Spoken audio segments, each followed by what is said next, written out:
From interviews to jail calls, Ditto Transcripts delivers fast, confidential, and court-ready transcription for law enforcement agencies.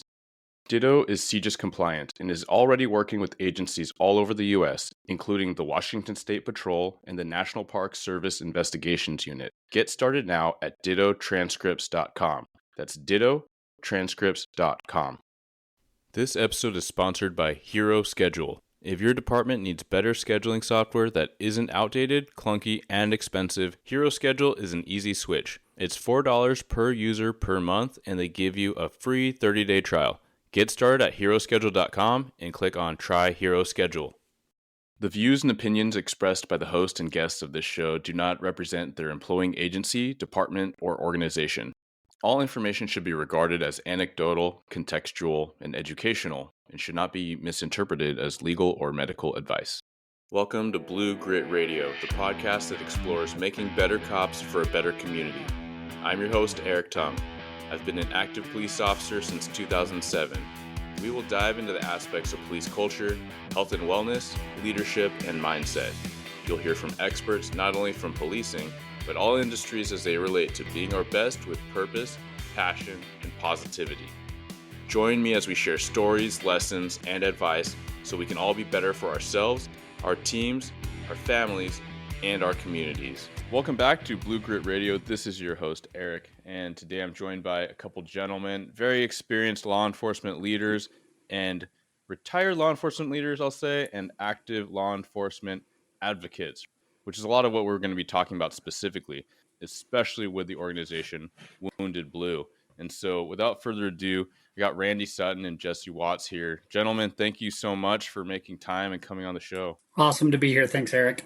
Yeah, thanks so much. So I just kind of want to kick it off. We lost Randy. All right, we're going to keep rolling. I'm sure he'll pop back in, but Jesse, you're going to be up first. So I want to talk to you, sir, about your coming into law enforcement, and you wore a lot of hats, ranks, roles, but please tell us a little bit about yourself and your career prior to your work now. Yeah, so I career law enforcement started at a very young age as a cadet. I started at 12 with the Amity Police Department where I grew up. Wow. We just lost him again. Born and raised. And what inspired me to get into law enforcement was a very traumatic incident when I was young. And the police officer that was involved in the incident came and noticed that, I was 6 years old. My sister was 10.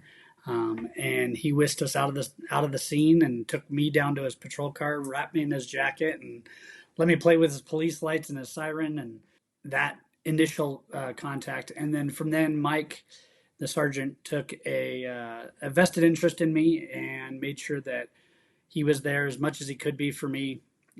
Helped me with crossing guard. He crossed me across the street every day as my crossing guard. When I was in high school, he was my school resource officer.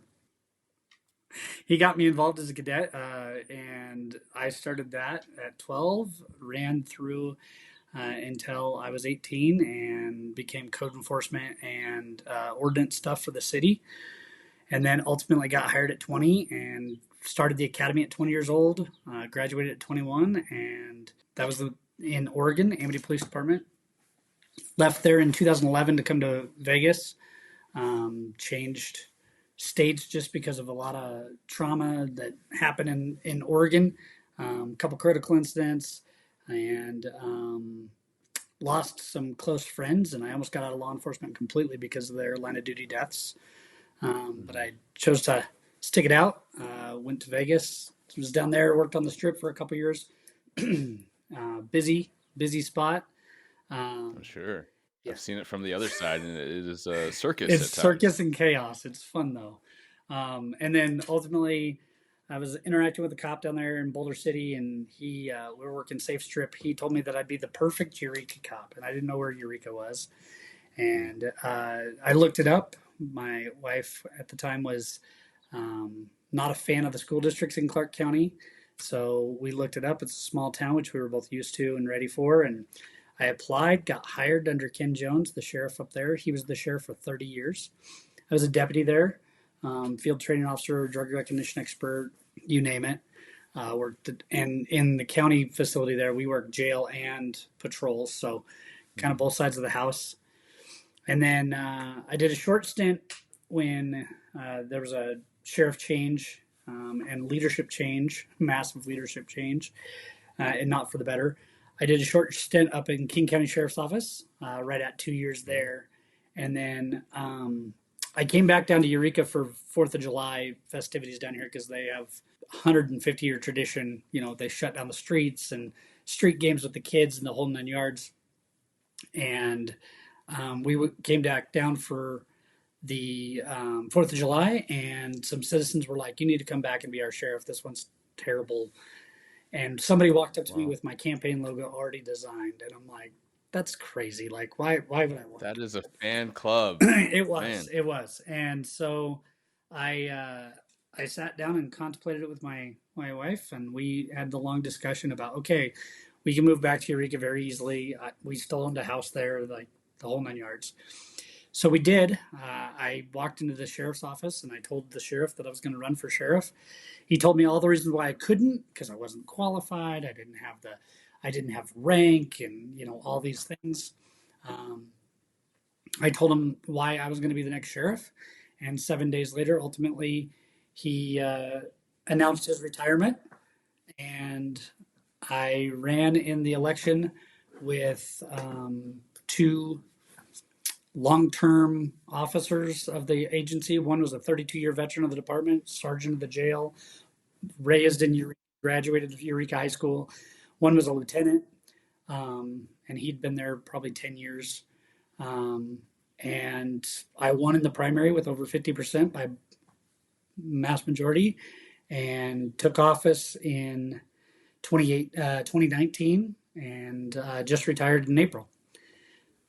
So during my time there, it was building an agency from small 10-person to, when I left, we had 27, and increasing equipment, getting new equipment, getting updated stuff, new methodologies of law enforcement. The thing that's been around for 20 years, the external vest, was never allowed because of professionalism and Yeah, too military. Yeah, we don't want well, that. we got to be professional. And I had the conversation with the previous sheriff about, you can look professional and still be an a-hole, or you can look rough and still be professional.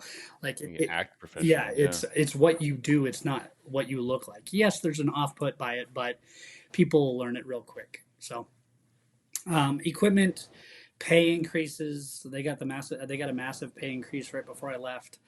Um, and just overall leadership of the department, putting the power back down to the deputies to make the decisions that they need to every day to affect what they need to do. We called it the empowerment flow sheet, and it asked basic questions of, if it's within policy, and if it's not within policy, are you willing to be held accountable for it? Is it the best thing for the community? Is it the best thing for the mission of the department? Is it the best thing for what the situation dictates? Because policies are black and white on paper for certain things. The only policies that you can never violate are the constitutional rights of the people. Other than that, I entrust you to take a human life. I give you a badge and a gun. Go do cop work. So that was a big thing. Yeah. I think a lot of people listening are going to say preach or mic drop there. Thank you for taking us through that crash course. And a couple points I want to kind of refocus in on for the listeners, and then we'll get to LT to Randy, who had some technical difficulties, but that part of the show, for those listening, there's little parts where Jesse's chuckling, or I kind of had a thumbs up, but we'd get Randy and he'd cut back out, and I think that is perfect to keep it as is, just so people don't think that we're laughing for no reason. But two, because it is you're laughing at me, not with me. No. It is an acknowledgement of overcoming adversity and adapt, overcome, right? Because I think you're probably on your phone now, right, rather than your computer where you started, different room. Yeah, man. All right. Well, to cut back to Jesse real quick, shoot, you have a storybook or movie scene iconic moment, almost like Bruce Wayne getting kind of swept up by Commissioner, then what Detective Gordon, right? But you had that moment that has cemented your path and your journey of I'm going to do this thing because a cop showed up for me in a terrible time, right? When I was here and I needed, my family needed it, right? So I appreciate that. And we hear these stories, and a lot of us have some sort of impactful moment. I only mention that to say that the job happens and life, stress, trauma, you've already kind of outlined, happens. And we lose sight of that. We lose sight of why we came in. We lose sight of the why because it is so prevailing, all the negativity and the cynicism. But we got to recenter to that thing. And I appreciate how even your example of leaving the state, you clearly had a lot more good years in you, not just you serving yourself, but leading others in this career, in this job, and getting the nudge from outside of yourself, which is the best testament to a true leader is when other people are asking for it, right? That other people are eager to be followed, that they make the campaign image for you. So I just appreciate that like little crash course because I think that there's so many people, regardless of time or tenure, that they can learn from that. Yeah, for sure. And the drive and the why is what puts us all into this. We bury that because of the politics, because of the trauma, because of all the things we bury. And we just have to refresh that every now and then and do some spring cleaning to find that why again. Yeah. Yeah, and that's going to go right into talks about Wounded Blue later. But Randy, thank you for being here. It looks like your connection is holding strong, as is your smile. Please tell us a little bit about yourself. Certainly, people will have to look up. I think you're on IMDb too, right? Like, which is that's a special like level of street cred there. Well, I began my police career at 19 years old in Princeton, New Jersey. I was the youngest cop in the state at the time, and I tell this story. They had just changed the age of majority from 21 to 18, so you could drink and you could vote and you could become a cop. But what you couldn't do, you couldn't buy ammunition because you had to be 21. Oh. So I get hired by the Princeton Police Department, assigned to the New Jersey State Police Academy, which is a fully military-run academy, residential, and I had to have my mommy go buy my bullets for me. So that was it's better than a consent waiver, yeah. My humbling experience entering my police career. But I did 10 years in Princeton, New Jersey, 6 years as a patrolman and 4 years as a detective. And it was a nice little town. It was my hometown, but it was a very boring place to be a cop. And we had 32 cops, and we called ourselves grin and wave cops. Oh, yeah. Hi, Mr. Jones. Just PR, yeah. Hi, Mr. Peterson. That kind of thing. And I got to the point where I needed more action.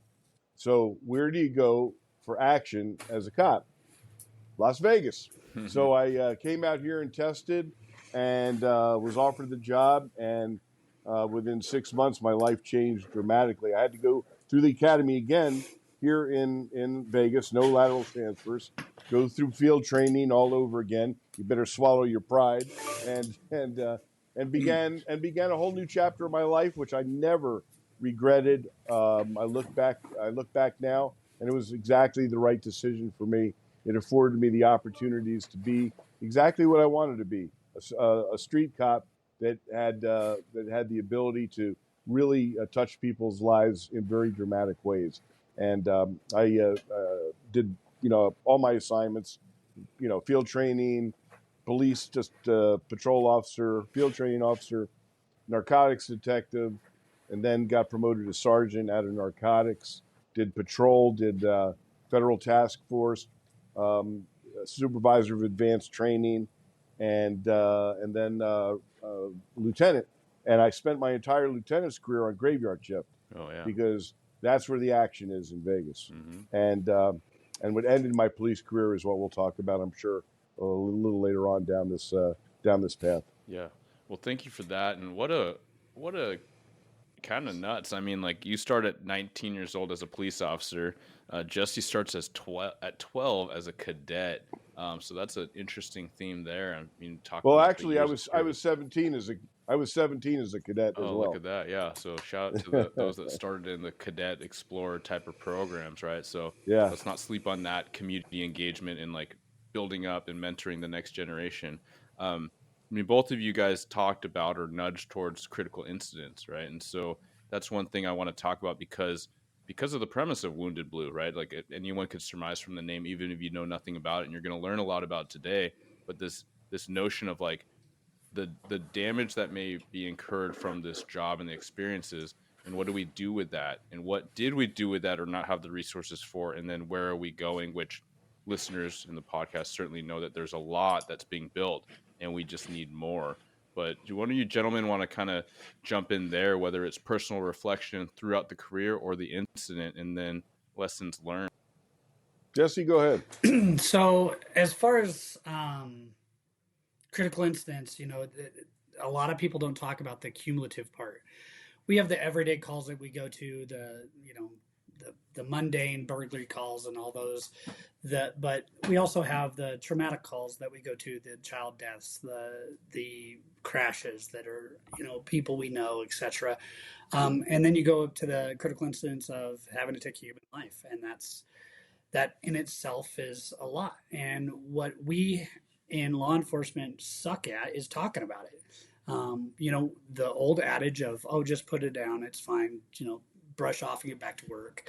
Those are the old days. And I say this because in 2021, I had the ideation to take my life because I couldn't deal with life as a whole because of all the trauma that was associated with the job.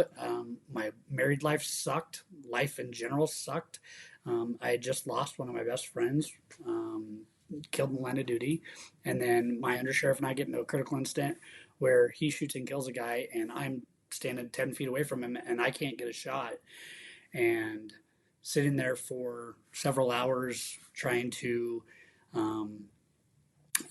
finagle this tactically with where we're at and such, and the survivor's guilt or the remorse that I should have been the one taking that shot. I should have been the one, doing that, not him, and all of that. So in 2021, life was lifing, and I got to the point where I was going to take my own life. Well, I'm blessed that I interacted with some people, and they said, you're not okay, and that's okay, but we're going to talk about it, and we're going to get you some help. And I got diagnosed with cumulative PTS, and started seeing a therapist and started talking about it, which for 20 years I had not done. And I talked about that traumatic incident of my childhood when I was 6. I never talked about that. My sister and I never talked about that, but we watched my dad get his head kicked in by my mom's boyfriend at the time. So like that trauma in itself, fast forward,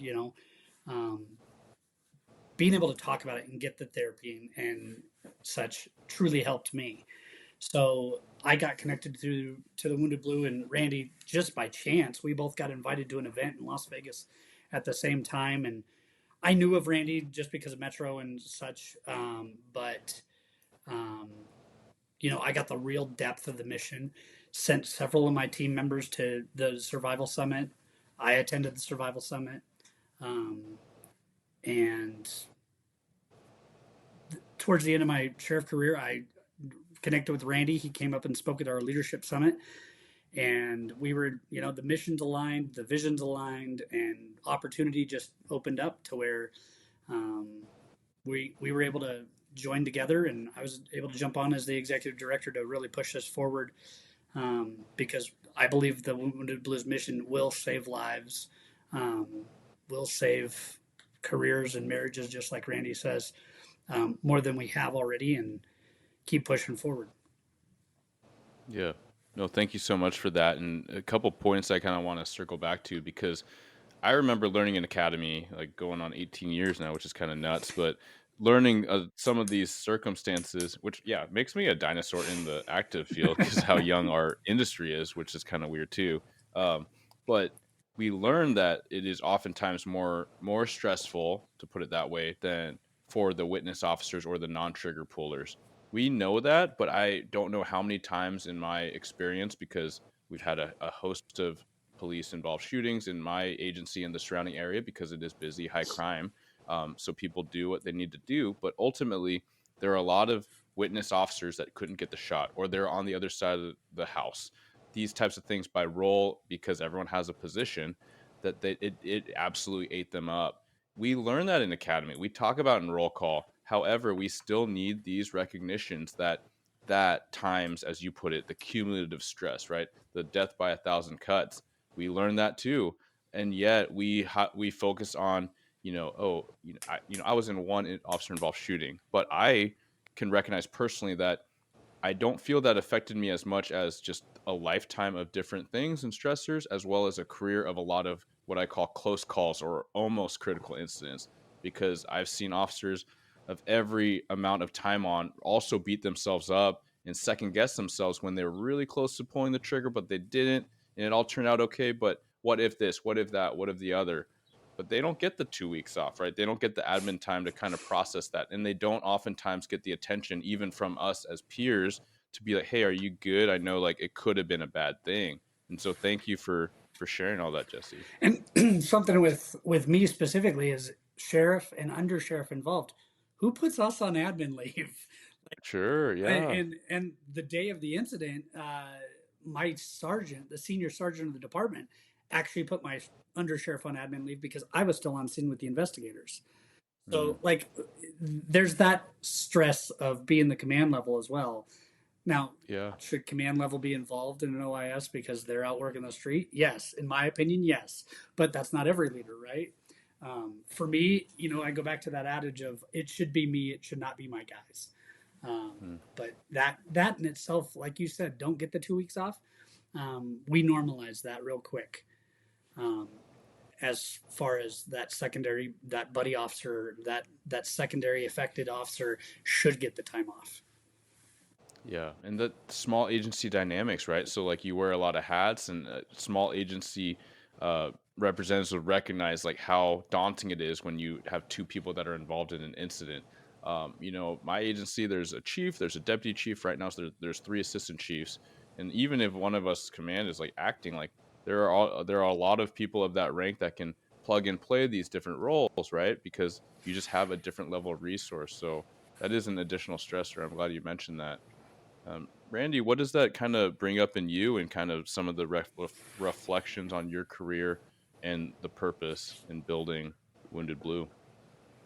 Well, if you had asked me 20 years ago what my future was going to be, it was not going to be playing a massive role in a national charity. That wasn't. But then again, pretty much everything that's occurred in my career was not planned. For instance, I never planned to be a writer. I never planned to be on TV. None of those things were something that I gave any conscious thought to. But sometimes you're led down a path where it is your destiny. And I go back to 1989 when I was featured for the first time on the TV show Cops. Now, Cops began in 1989. So I'm really dating myself here. And Do you want to know how old I was? No, don't bother telling me. Okay? I didn't think so. Yeah. You and me both, Eric. But a lot of the listeners, I'm the old man, so it may as well be a moot point.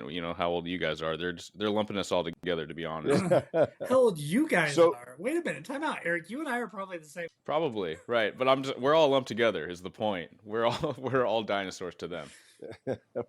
So I get this opportunity to be on the TV show Cops, which would later play a role in everything that happened after that. So I was on. I was one of the most featured officers on the show. I was on in 89, 94, 96, and in a bunch of specials up to including just a few years ago. Now, why is that important to this story? Because that show revealed what policing truly was. That was groundbreaking, and it created an opportunity for me. Once I was on that, then I get cast in the movie Casino to play a cop because somebody, Scorsese or somebody, had seen me and reached out and said, "Hey, we're going to be shooting this movie and we're looking for realism in the part of a police officer. Would you come down and do an audition?" So I wander into this suite at the old Riviera Hotel, and who's standing there but Robert De Niro and Martin Scorsese. And it's for the film Casino, and I wind up getting a role in that, and have been doing movies and TV ever since. Now, we all have life-changing experiences as cops. And one thing that I really want to talk about in a little bit is post-traumatic stress growth, not just post-traumatic stress injury, but post-traumatic stress growth is very real as well. And I had a life-changing experience when I saved the life of a 1-month-old baby who'd been shot in the face in a drive-by shooting. And it was such an important moment to me that I went home and wrote the story about it, called Her Name Was Jackie. I wasn't a writer. I didn't have anything to do with the story, but it was very cathartic for me to do. Wrote it in a yellow pad, threw it in a drawer, and it sat there for 3 years until the World Trade Center was attacked.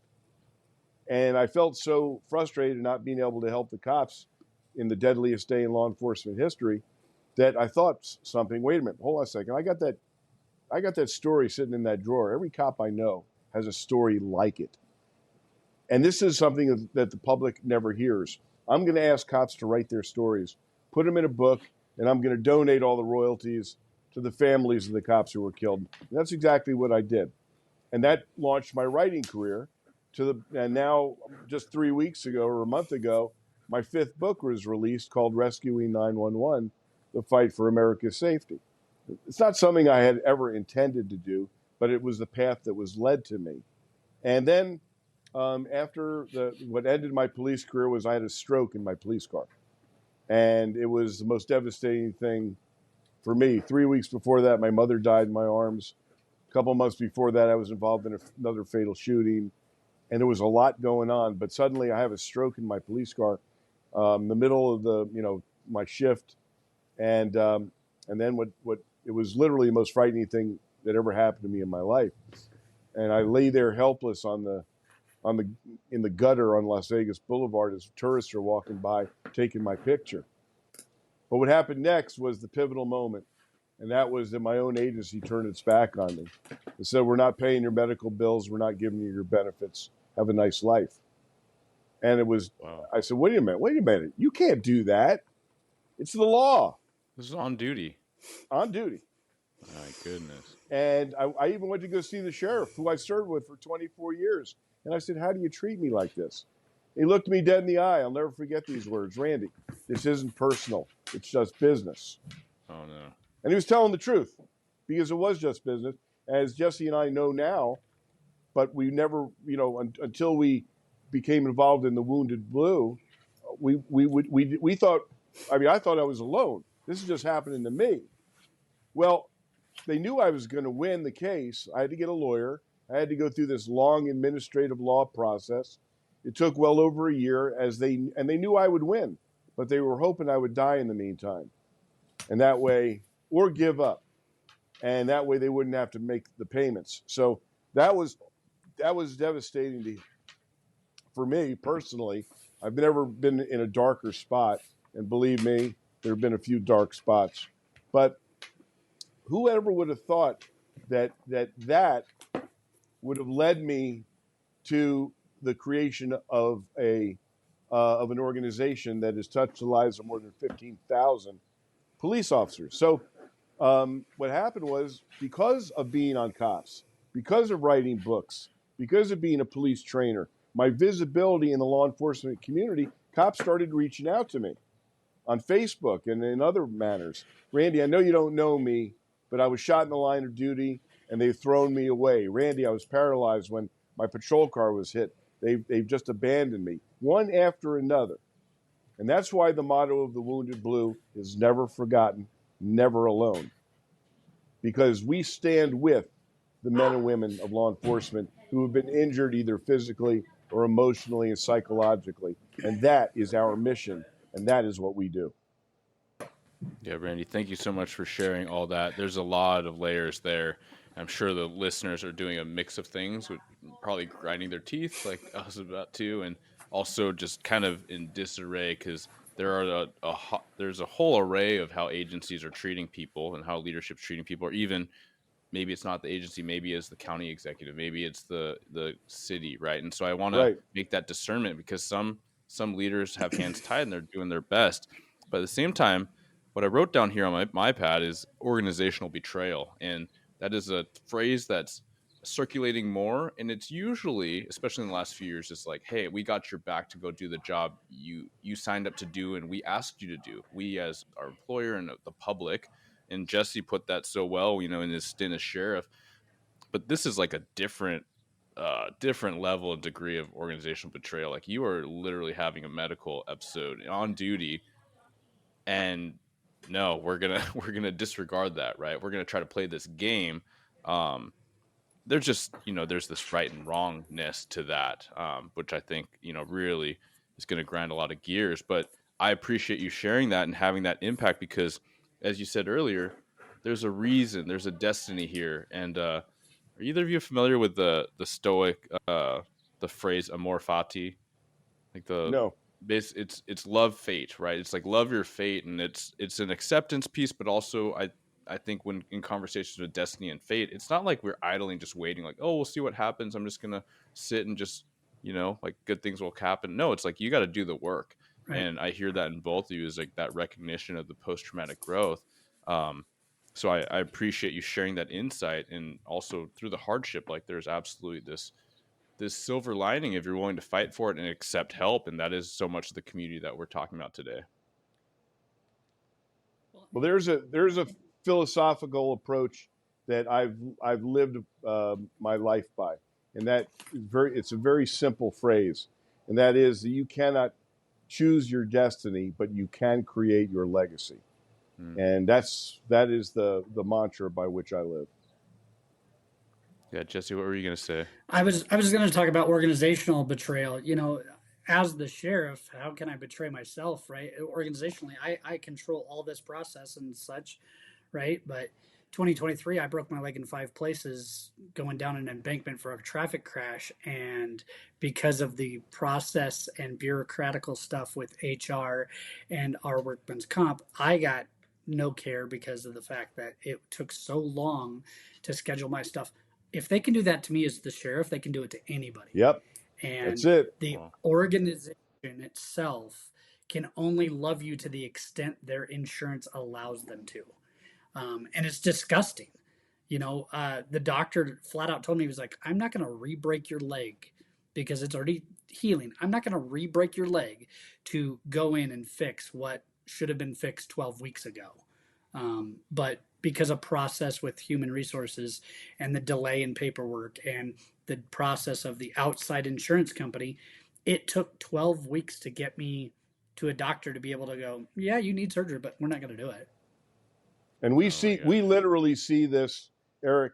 We deal with this every single day. We hear one heartbreaking story after another.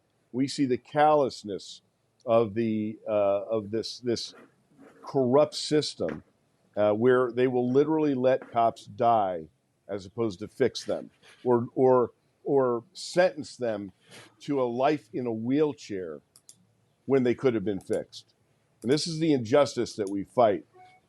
And I think a lot of us that are in maybe better funded places, right? And like, we may know someone personally, and I've seen examples of this in the region, where someone like objectively knows what type of care they need. Maybe they went to their own doctor, but because of labor and industries, because of the insurance pool and all these things, it's like they're gonna tennis court you back and forth between all these specialists and independent to get the cheapest care and string this thing along. And we can only imagine the amount of exacerbation, whether it's mentally, physically, what have you, in not getting proper care with some expediency, right? With some decent timeline, reasonable timeline. So before I get myself and others more riled up, like, let's talk about the positive, right? Let's talk about the solutions that you're able to provide and the resources, because I know y'all do a lot, and I'm going to learn more about it here in real time. So resources and such, you're not wrong in what you just said about, tennis court back and forth. And Randy's mentioned the mantra of the Wounded Blue, and the slogan is never forgotten, never alone, because that's exactly it. We're independent and confidential from any agency. And the number one thing that we provide is the independent confidential peer support. So when guys have a rough day or a bad call or critical incidents or cumulative or life be life and life at work sucks and life at home sucks and they just don't know where to go, they can definitely reach out to us because we don't answer to any agency anywhere, and we have every one of our peers have been there. Every one of our peers are injured cops that have been trained accordingly and are able to help guide officers through this. Um, the other aspect we offer is the training and education part, where we can come to agencies and offer training, walking with the wounded, the Power Peer Support U, among other programs. And we also have um, critical incident debrief teams. Randy and I and the team went down to Las Cruces, New Mexico recently and did several critical incident debriefs, touched over 200 cops and officers and civilians because their agencies experienced a lot of trauma lately. Um, so, I mean, we have a lot of resources, but it all starts with somebody having the courage to talk about it and the courage to reach out. Um, you know, that's the biggest thing is getting through that stigma, breaking that stigma of, oh, I got to talk to somebody, but I don't want to lose my badge and gun. Well, luckily for us, we don't answer to a chief and a sheriff. And when they call me and say, "Hey, I want to talk to whoever about my officer," they're not going to get anywhere. They talk to me, and I love it when they, somebody try pulling rank. That's cute. My badge said sheriff. Yours says no different. Thanks, but I don't answer to you. I answer to the people calling that line. But it takes the guys having the courage to actually step out and getting the help. So here's one of the things that we have found, and that is that it's very, very difficult for us as an organization to get people to know that we even exist. Jesse and I literally fly all over the country. We go to every opportunity to get the word out about the Wounded Blue. He and I and a couple of our folks were just at National Police Week, where we had a tent set up and we're passing out literature and talking to guys. When people understand who we are and why we are, it's unbelievable. We've had cops literally break down when they knew that we existed and just open up in ways that, and we've got people into treatment right from Tent City in DC. So that's one of our challenges. That's why, you asked us to be on your podcast. Well, we're happy to be here because somebody that's listening or watching this right now may have been looking for that resource and didn't know that we were here. And that's why we go to the ends of the earth to let people know who we are, why we are. And that's part of our mission. I love that. And I appreciate that because that is so much of just awareness, right? There's so much noise. And then oftentimes people write off something, right? They're like, well, I've been to wellness training or I've tried peer support. Actually, that made the problem worse, right? You had a gossiper in the ranks or what have you, but it's like, give it another chance. Like keep an open mind because peer support in an agency, there are some agencies I've literally talked to reps saying they want to build it, but they're worried about their culture and how they don't know if it would actually hold up. And I'm like, well, then good for you for pumping the brakes, right? And then you have multi-agency types of situations. So there might be a call list. I hit up somebody that I literally don't work with day to day. But then there's anonymous ones, right? There's these call lines and such. And so just to learn that there's another organization of peers that truly care and not like for any other dynamics, but if you want to keep it anonymous and you're talking across state lines, like it'll be anonymous, right? Like, and as Jesse said, like you don't answer anyone. I mean, that is part of the power of the semi fake retired life that you all have is like, yeah, the game, you've been there, you've worn the hats, but you're like, hey, I'm a civilian, so actually I in this organization and we call the shots in that regard. Yeah, and we've had some amazing success stories. We're right in the middle of one right now that is absolutely incredible. We're not. Let me tell you, we're a bare bones charity, right? we keep everything pared down and everything goes into services. And we're not a rich charity. We're not like, the American Red Cross where they got millions and millions of dollars to spend. So we're not a funding source per se. But every now and then we can pull a rabbit out of our hat, and we've pulled some big ass rabbits. And one that is happening as we speak is going to be life changing for a very dedicated police officer who was severely injured in the line of duty, related to a massive back injury, has been in constant pain for 6 years, not given the proper care, not getting fixed when he could have been, and now has been in chronic pain for years, and basically told, you're going to be confined to a wheelchair at 40 years of age. Well, we have an incredible resource, and all I'm going to say is that he is a patriot who believes deeply in law enforcement, and he has created the opportunity for this officer next week, seeing some of the finest spinal surgeons in the United States, who, after deep examinations, believe they can fix him. And it won't cost him a dime. And this is going to be life-changing for he and his family. And that's because there are people that really, really care about the American law enforcement officer. And by teaming with the Wounded Blue, we are changing lives. Well, and Eric, you mentioned this earlier about going back and forth in tennis courting, and this situation is exactly it.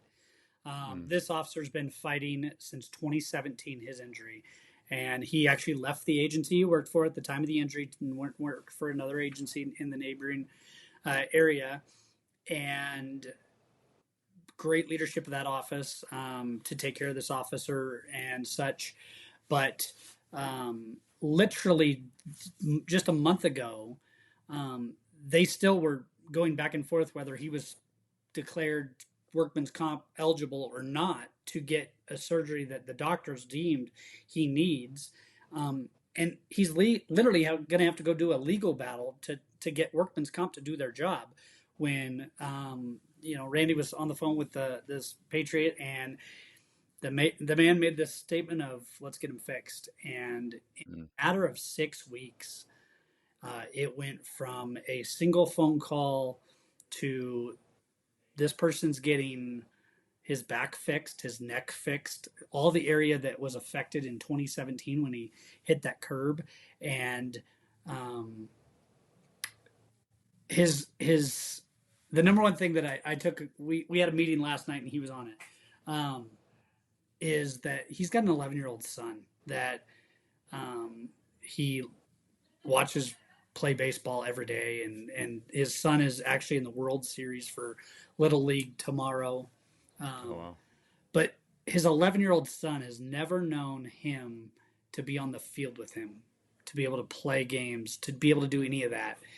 And this doctor said, you're going to be able to do that. I don't know why you wouldn't be able to. We're going to fix you to where you can.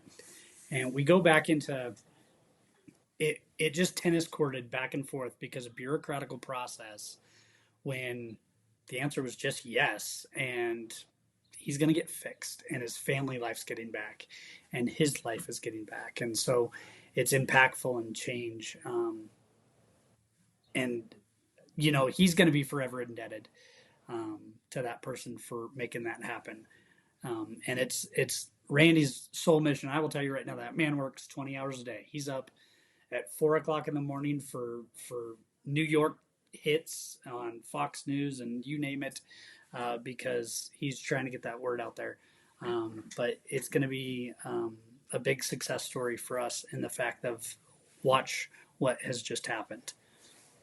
Yeah, I got chills probably 3 times between Randy and Jesse talking about the gentleman involved, right? The injured, the wounded, as well as the contributor, the donor, right? And so this goes to this notion of, like, in the last few years, we had the quiet, kind of silent, the quote unquote silent majority that support us And I get it. There is that's most people want some order and they want some protection to live their lives in a fulfilling, safe way and raise their families and on and on.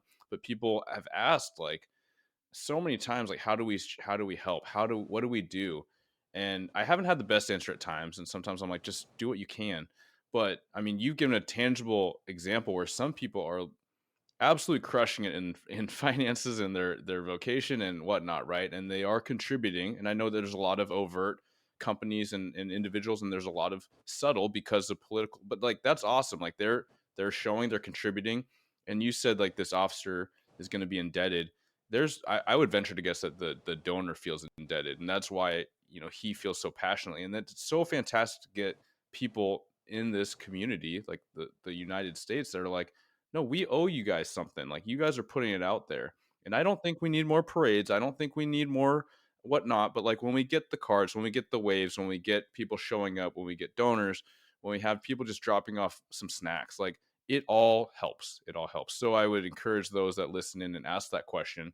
It can take hold in a lot of ways, even to say when someone's talking smack about the cops, just asking them questions, right? Like don't come to defend us and say, you don't know what you're talking about, because they won't hear it, but just be like, okay, like I'm curious what happened there. Okay, like why do you think that is? Okay, like I've done that as a cop, right, off duty, and I've actually had a conversation where I asked enough questions and I tried to listen actively to the point where the other person recognized a lot of bias and they recognized a lot of questions they didn't really have the answers to. And I didn't try to say, hey, like the cops knew what they were doing, they're absolutely right. I would say, in that scenario, I can understand why you perceive that. I can also understand why the cops did as you described. But it sounds like neither of us were really there. You were watching it from a distance, and I wasn't there at all. And to have that kind of dialogue, because I had a very similar incident, but it wound up with me punching him in the face. all right, we're gonna cut back away, Randy. So don't do that, especially if you're an active law enforcement officer. I was a That's the thing too. retired law Sometimes, enforcement officer. yes, I yes, think key. So the there's the biggest power. thing that we struggle every day is indifference, and it's just humans in itself not willing to listen without the emotion to react. It's Mm. let's listen to learn and listen to digest that information to get back. But it's the bantering back and forth that is not progressive at all. And like you're saying, Yeah, I want to try something real quick. We got a few minutes, but I want to be mindful of time. But I want to do like a rapid fire. So this is like a word or phrase or a short sentence. Um, and I'm going to ask first off, like what we just talked about, how the community could support uh, LE or Wounded Blue. And so, quick take. What do you got, Jesse? uh, get involved. Find your local agency and find out what if they've got an association, etc. To find out what they need locally. But as a nationally, find your charities like us, the Wounded Blue, and others that have a mission-driven approach to make sure that we support officers nationwide. Ours is very specific on taking care of peer support and injury and disabled.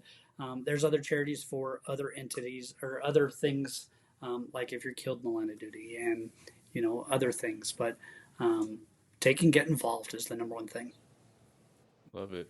Randy, what kind of advice do you have for rookies or those coming into the You job? have entered the most noble profession that exists in America. Be proud of it. Be proud of who you are. Be proud of your accomplishments, and understand that you have taken on a role that is not just a job. It is truly um, not just even a career, but it's a calling. And always be cognizant of the fact that you are on stage every single moment that you're in that uniform, and you are being judged, and all your brothers and sisters are being judged by your conduct. So wear that uniform with pride and carry yourself with pride, because you're making an incredible difference and changing lives. Excellent. Jesse, what about the mid-career, kind of lost my spark, kind of that purpose? I know what it technically is, but it's getting hazy. Yeah, do that spring cleaning. Find the um, you know the the there's a drive in you for it for sure. of why. Just refresh that. Go back and find your picture of you graduating and how proud you were in that nice pressed uniform at 20 years old or whatever age, because some guys are getting it older. But find that and reignite why. And then the other thing is go somewhere where you're going to be loved. Go to a senior center, go to a school, go somewhere where these people are going to absolutely appreciate you being there, but they're going to fill your thank you cup. Reignite yourself, and that's the big thing. But put yourself first. Self-care is not selfish. Bad calls happen on a regular basis, and the biggest thing is you got to be able to take care of yourself on it. Yeah, absolutely. We got to take care of our equipment, right? That is a requisite for the job. And guess what? Your body, your mind, your brain, your spirit is equipment too. I saw something today. Sorry, Eric. I saw something today. Yeah. It's exactly what you're saying. If your bulletproof vest took a round to it, you would replace that bulletproof vest. So your mind is taking rounds every day. Why don't you do something to refresh that? Yeah. And that looks a lot of different ways for a lot of people, but it has to be something. Last one. So Randy, what about for the transitioning retiree, the person coming on? That is an increasing conversation. Well, it's like an identity piece, right? Mm-hmm. That, and then please, let's kind of wrap there. Yeah, very much so. And we're having our National Law Enforcement Survival Summit in September. This is an incredible summit, and we designed this not just for active duty cops and their spouses, but for retired police officers as well. Because just because you hang up that badge and that gun doesn't mean that the pain has stopped. You are living your history, and it doesn't stop when you simply retire. So understanding that you have to prepare to begin with. One of the things that I've seen so many times, and it's debilitating, is that those that become so self-absorbed and identifying with only one part of their identity, I'm a cop. It's dangerous because you're not always going to be a cop. And if the only thing that you have in your life is the cop job, you're gonna have some serious consequences when you're no longer there. The best book I've ever seen on this is written by Dr. Kevin Gilmartin, Emotional Survival for Law Enforcement, where he says, don't love something that can't love you back, and your police department will not love you back. Yeah, it can't. It doesn't have feelings. It's not a living thing. And it's the people, right, that we need to keep building those relationships and invest in, which is why so much I appreciate this conversation. You guys have really highlighted the law enforcement community, but also this sub-community that is your organization that's supporting cops from active to prior retired, right? And this continual growth and this positivity that we need to combat all the negativity. So thank you again, gentlemen, and information on how to get a hold of, learn more about Wounded Blue, get in touch with Randy, and Jesse will be in the show notes. But thank you so much, gentlemen. Thank you, Eric. Thanks for having us, Eric. Thank you for tuning into another episode of Blue Grit Radio. As always, support this community by subscribing, giving us a 5-star review, and following, liking, and sharing posts on Blue Grit Wellness on Instagram. You can reach me there or email me at bluegritwellness@gmail.com. Be well and stay gritty.